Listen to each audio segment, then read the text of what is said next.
Hi everybody, my name is Billy Kamerow and I'm currently in the Educational Technology course at Georgia Tech. I'm going to give a brief presentation of the results of my research project pertaining to the next generation library systems.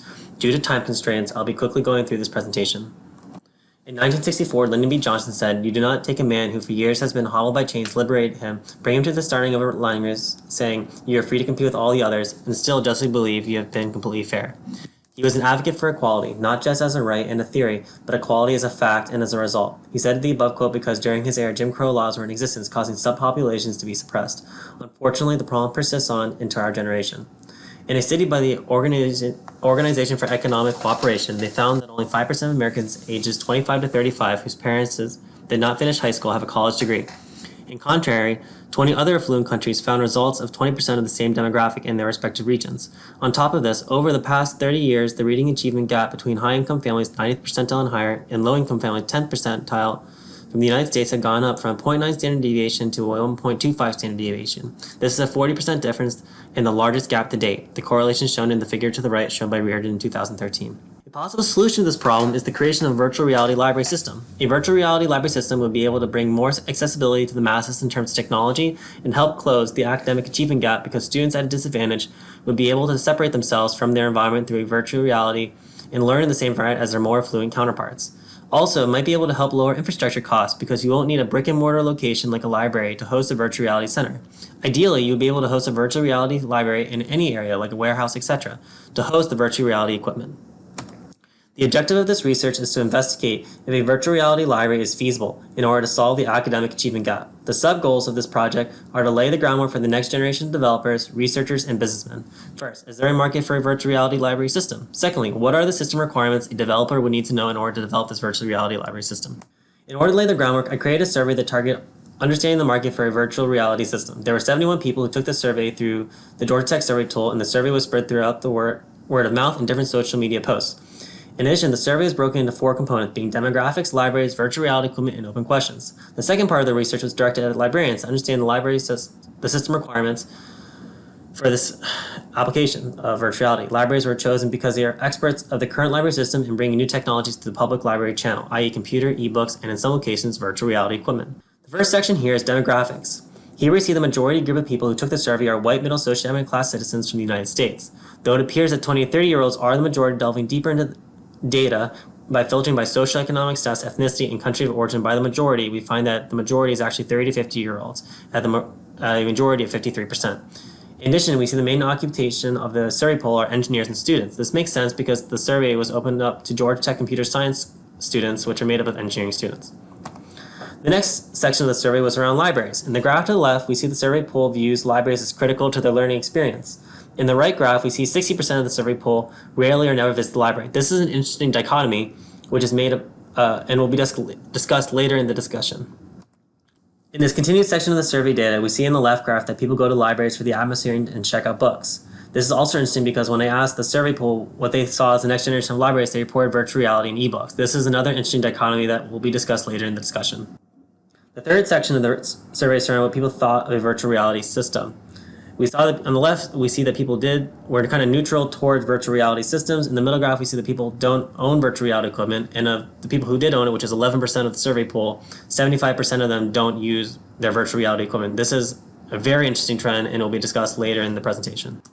In the continued section of analyzing virtual reality, the graph on the left depicts that people would want to take academic courses or have a fully immersive experience using virtual reality. Another interesting piece was the majority of people would rather share a community-accessible system for virtual reality rather than an individual system. Lastly, the graph on the right was gauging the group's experience using virtual reality equipment. As you can see, the level of experience was low, which was expected because most people in the survey pool did not own virtual reality equipment. In the last section of the survey, I asked some open questions pertaining to applications of virtual reality libraries. The first question was if users preferred passive versus active learning. Active learning is similar to learning by doing, which would be a great benefit of virtual reality because it has many multimodal capabilities. Passive learning, however, is the counterpart, which would be lecture-style learning. The survey poll reported that the majority was both for passive and active learning, but when active learning was compared to passive learning, it was 11 times more likely selected. In addition, when asked the user would benefit from first-person reality mentoring, such as learning through a master painter's eyes while they paint, 73% report back that this would help them. Also, when asked if they benefit in learning from separation in their environment, they reported that 69% this would help them in their learning process by not being in their current environment to learn. The attributes of virtual reality of giving an active learning style, first-person mentoring, and separation from environment helped build the case that this solution would be successful and have a market. The goal was to prove what the survey did that there was a market, and in doing so solve the 4 sub-bullets below. Then for the interviews, the goal was to figure out whether the system requirements were from the libraries. I isolated the sub-bullets by general subsystem requirements and taking the proposed benefits and concerns and turning them into requirements. First, is there a market for libraries and the modernization of a library? This is shown by the figures in the model because it shows that 60% think libraries were critical to their learning experience. However, as spoken before, this conflicts the data and how the users visited the library, supporting that 60% rarely or never visited the library.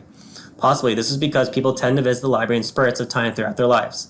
For instance, it could have been visiting in college and crucial to climbing the academic ladder. However, in later years, the library could have become less needed. As such, it can be both useful and unintended at the same time.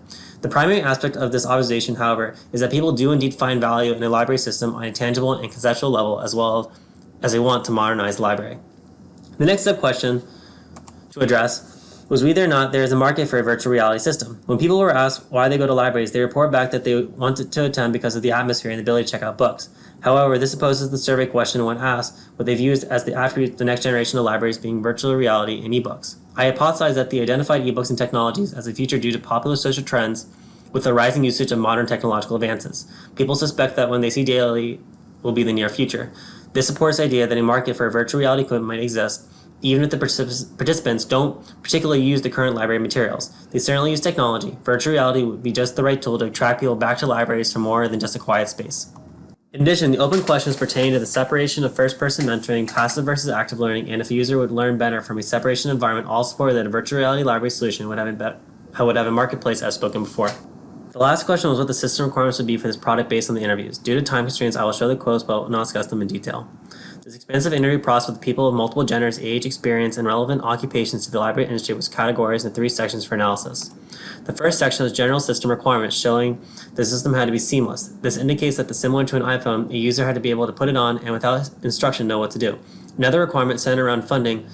They thought we would need to work with local governments as funding comes from the local government and not the federal government. Another system requirement trend was the entire system would need to be implemented in phases and scaled with interest. The librarians conveyed this would not happen overnight, and initial interest would be low till people would realize that this device would make their lives better.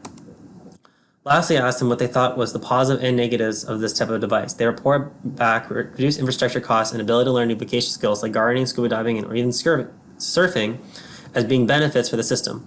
Also, they identified that homeless people would especially benefit from this because it would be free saleable skills you can learn actively. This made me think that the virtual reality system might need another multimodal appendage to bring more active learning for the vocational skills. In addition, I think a proper business case needs to be built to better understand what the cost savings are. The system would have to be cheap enough to make sense. On the other side of the coin, their concerns would center around privacy and health. The proposed system would have to be secure so people don't believe that their information is being sold. In addition, they told me people are rough with all the things in the library, and the device would have to be rugged as well as ergonomic for all people to access it. In this experiment, I had many places where sources of error were introduced. First, when the survey was created, it prefaced people to think that virtual reality is one of the best ways to push libraries into the future. Another problem with the survey was the lack of detail presented to participants. Unfortunately, the idea could not be justly portrayed. The most significant problem with the data, however, was the ambiguity of the raw figures due to the functional limitations of the Georgia Tech survey tool. Additionally, my own bias towards the idea possibly skewed the opinions as I could have over-explained concepts throughout the discussion. The future of this project lies with the developer, who will take the results of this paper and create a virtual reality library prototype. In addition, the developer will have the necessary aspects of a business proposal for this project. They will use this paper to jumpstart the product and gather funding for the idea. The initial goal of the research paper was to determine a way to dissolve the academic achievement gap in America. Throughout the use of both of a survey system and a separate interview process, a data set was gathered that consisted of targetable demographics, consensus of library value and its future, as well as comprehensive feelings towards virtual reality. Once collected, analysis of the research was successful in proving the existence of a market for libraries, interested in modernizing the current library system, and a possible market for virtual reality. Each conclusion built upon the last to confirm the hypothesis that a possible solution to the academic achievement gap is a virtual reality library. Then it took the notion a step further by taking the work out of the theoretical realm and into a physical preparatory discussion.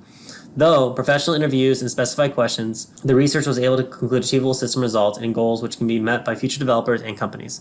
In conclusion, this paper has showcased an interest in a virtual reality library, identified an available market, and exemplified credible professional support for the idea. These are some of the people I'd like to acknowledge, my sources for the images and references used for the paper. Thank you for listening to my presentation. Please feel free to email me at wkamerow@gmail.com